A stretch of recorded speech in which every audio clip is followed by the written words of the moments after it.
All right, folks, get ready. After a long break, the masterpiece DANDADAN is finally back. We're continuing the journey of our dynamic duo, Ayase and Okarun. Before we dive into the video, please take a moment to like and subscribe to support Anime Rush 79. And now the story begins. Episode 1. Picking up right where we left off at the hot springs, Ayase is under attack by a pervy old folks gang. Ayase fights back using her superpowers, but one guy quickly grabs her arm. Suddenly, some kind of power burst out, saving her. In the chaos, Ayase makes a quick escape, but an old man manages to grab her leg. Just when she thought she was totally screwed, the whole house collapses, saving Ayase's life. That's when she realizes the hot spring view is actually pretty nice, but then she hears a familiar voice echoing around. It's Turbo Granny. The old lady says the house collapsing was her good luck charm at work, teehee. Ayase wonders why the old lady's there. Turns out Granny overheard Seiko talking about Jiji's house being near the hot springs, got excited, and stowed away in Ayase's backpack. Meanwhile, the pervy old men who were flattened by the house start crawling out. The Commerce and Industry Group quickly arrives on the scene, scaring those guys so much they run for their lives. Seeing this, Ayase yells for them to arrest those delinquents and throw them in jail. But Turbo Granny doesn't care. She's too busy enjoying the hot springs. Thanks to the cat's good luck from earlier, Ayase was saved. She thanks Granny and takes the opportunity to ask about Jiji's house, as Ayase hadn't found anything. Turbo Granny says that house is done for because it's soaked in too much blood.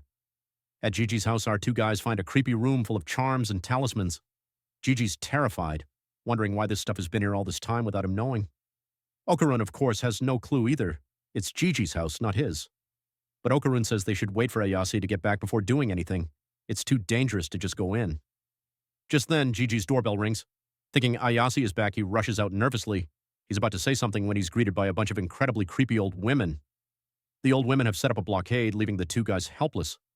The lead old lady looks over and tells Jiji, "Come bite some cake."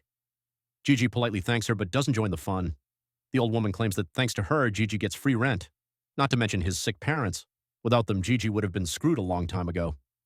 Okarun senses something is off and asks Jiji what's going on, but Jiji confirms what the old women are saying is true. Okarun is shocked, realizing they just smashed the walls into pieces. The atmosphere suddenly gets tense when the old woman asks Jiji where he's been for the past few days without permission. Jiji quickly says he was just picking up a friend to come over. That should be fine, right? The old woman thinks otherwise, subtly implying Jiji is planning to bring a bunch of mediums here, isn't he? Hearing this, her cronies chime in, scolding Jiji mercilessly, saying there's no such thing as ghosts and telling him not to be so foolish. Jiji quickly explains, "Calm down, ladies," and pulls Okarun forward, saying, "Look at my friend's dumb face. He's clearly not a medium." The big boss lady pulls out a stun gun to intimidate the two young men. Jiji, being cheeky, says, "Come on, ma'am, you need a license for that. If you stun someone, the cops will lock you up." Just as things are getting intense, a police officer opens the door and walks in, but behind him are those thugs who attacked Ayase earlier. They were caught by the Commerce and Industry Group, but luckily the cop helped them escape. Plus, the hot spring spot was trashed, so those jerks figured they needed to find a new location. The old cop seems to be in league with them. One old man throws an arm around Jiji and asks, "Where have you been, kid, these past few days?" Jiji still insists he was just with a friend. The man tells him not to lie, as they hate that. He turns and asks, "Who's this Four Eyes?" Jiji tells the old man he's his best friend. Hearing that, the man says, "If he's your best friend, do you know what soccer team Jiji likes?" "Oh crap, they just met, how would he know a damn thing?"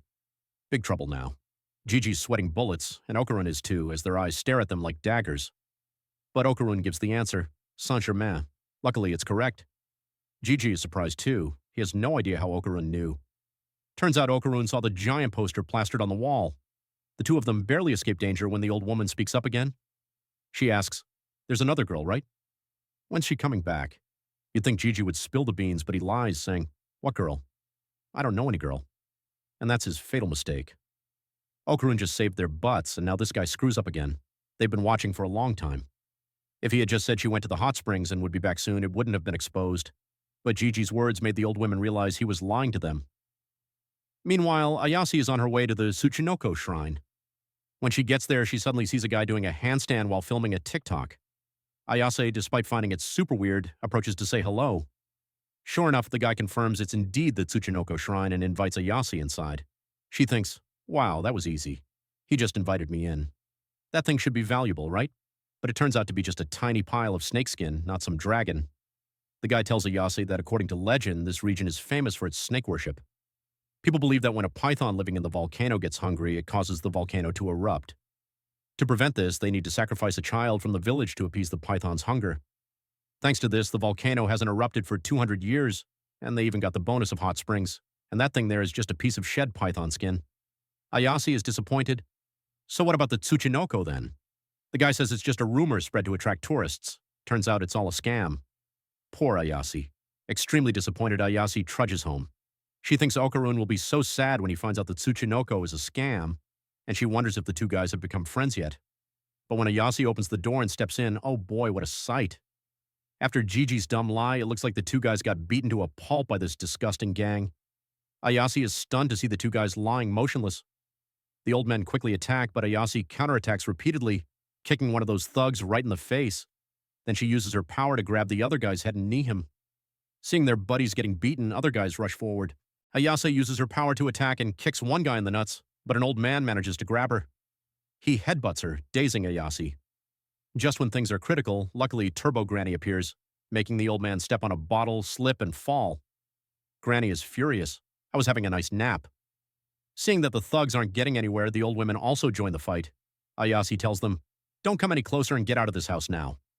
Suddenly, the lead old woman, quick as lightning, kicks Ayase, sending her tumbling. She looks fat and old, but is incredibly strong. She then attacks relentlessly, making it hard for Ayase to defend herself. Finally, she lands a finishing blow that sends Ayase flying, smashing through a wall. The thugs behind them cheer, "Mom's amazing! She truly is the head of the Kito family." Ayase asks, "Who are you guys, and what is this creepy room?" The old women are quite surprised to see Turbo Granny talking in her cat form. But she also wonders who these kids are. They don't seem like real mediums. However, she believes that these kids, by obstructing the ritual, are trying to destroy the village. And we, the Kito family, will protect the village to the very end. "Hey, don't be ridiculous," Ayase says. "You guys broke into this house first. Get out of here now." The old woman acts like she doesn't care. She claims that thanks to the Kito family consistently offering sacrifices, the volcano hasn't erupted for 200 years, which led to the hot springs and the village's prosperity. At this point, Ayase remembers the legend she heard at the shrine. She realizes they're probably about to be sacrificed. And sure enough, the old woman tells them that while things have changed over time, this house is precisely where the altar is located. The Kito family has been using it to lure unsuspecting victims to live here and then sacrifice them. And today, we conveniently have all three sacrifices. Ayase is slowly sinking downwards, terrified. Ayase quickly uses her superpowers to grab the wall and pull herself out of the sand, but the old women immediately attack, pushing Ayase back down. It looks like it's going to be hard for Ayase to escape. She's sinking deeper and deeper, so Ayase begs Turbo Granny to do something, but Granny seems helpless in this situation. Just then, Okarun and Jiji wake up, use chairs to push the Kito family members into the sand, and then try to pull Ayase up. Just when it seemed like they were about to turn the tables, the entire floor collapses, and everyone, including the Kito family thugs, falls into a pit.